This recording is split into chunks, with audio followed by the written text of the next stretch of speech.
1982, the birth of compact precision. A time when Japan's automakers were rewriting the rules.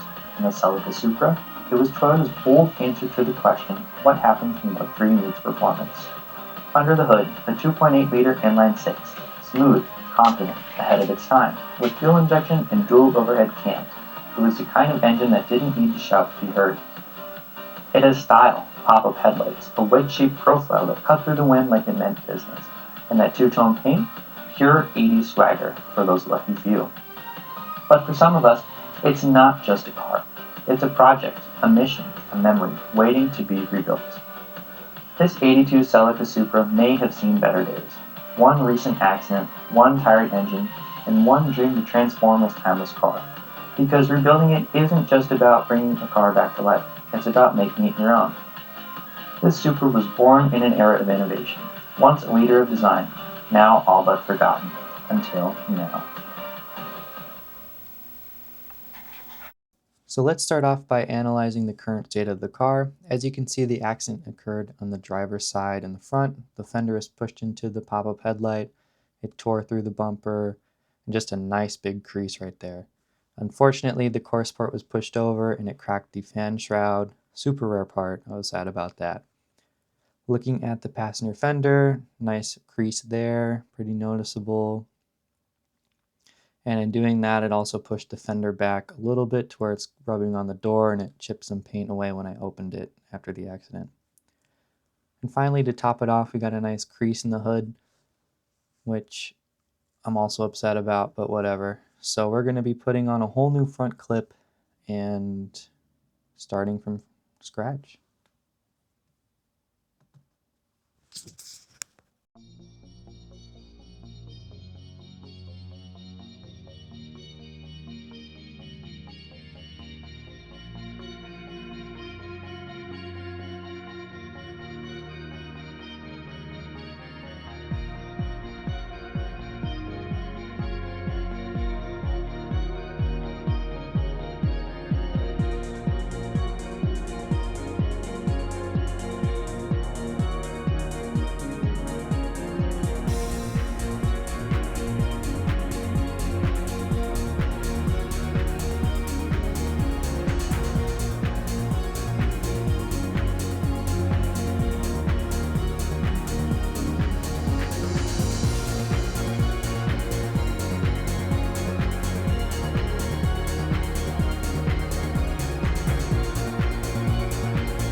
With the damaged pieces removed, I can finally inspect to see how bad this accident really was.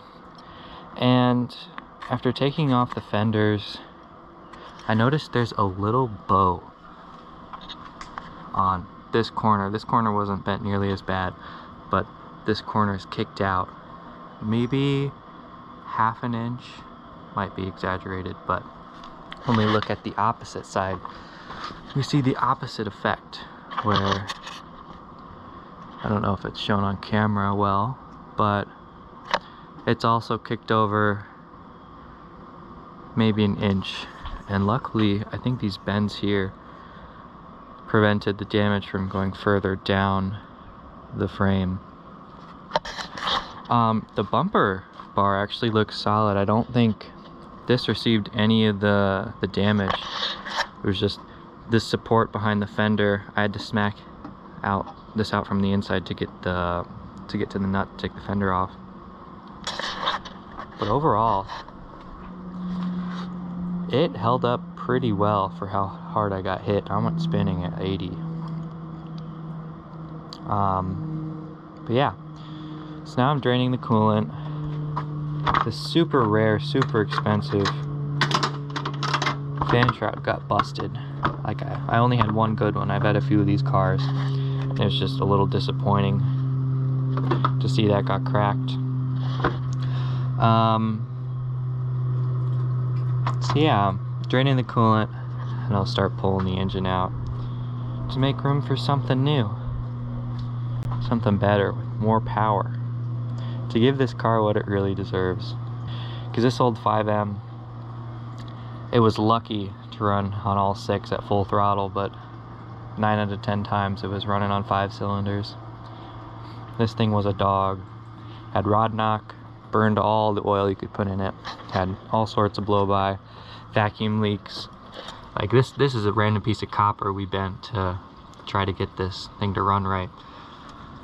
This popped off the lower intake again. If you're out there looking for a Mk2 Celica Supra, don't buy an 82 if you want to keep it stock. Because all of this is 1 year only. This intake's 1 year only. These vacuum lines, 1 year only. The engine harness, ECU, 1 year only. 83 and up, they added a little valve here that I think adds air. I think it's an idle air control valve. Not positive. And I think there were changes to the distributor too. Not positive. Like this piece is off a Camry. I was just trying anything to plug any of the holes and get it to run right. I had to buy a few books to track down the original wiring diagram. But it's a cool car. While the coolant's draining, like I can show you here too, like there's minimal rust on this thing for being 42, 43 years old and in the Midwest. Like they undercoated it with this sticky shit that I'll have to scrape off, but it's worth it. Like the bottom of the doors, like beautiful. These pieces are expensive and you can't find them anymore. I'll have to come up with something custom, I'm thinking, or just shell out the money for someone who's reproduced them. But little rust here, little rust here. These rockers are the common bad spot on these, as well as the top of the inner fender well. You can see mine starting to rust through a little bit, and as well back here. These go back. These go first. In the interior, this thing was as mint as they come. Like a pristine dashboard. No cracks. Nothing. Nice cluster. And on I think the 82 and 83 models, they only went up to 85 mile per hour. I think that was Dwight D. Eisenhower that made the original factory radio. Got taken out and replaced with some junk Pioneer head unit. But these seats, like, you can't find these in anything. Modern seats do not compare to how these feel. You got side bolsters on the side, adjustable. Got normal this, height adjustment in the front. The headrests move up and down and in and out. Also, you got this little lumbar support in the back with these side valves. These buttons to release these air bladders. In the accident, the seat popped off the frame, but I think I can just throw that on there with a bigger like C-clip or circlip or whatever they're called. Also, we got more adjustability in the front to raise the bottom of the seat. Like these seats are just awesome.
Now, unfortunately, my camera died while I was pulling the engine.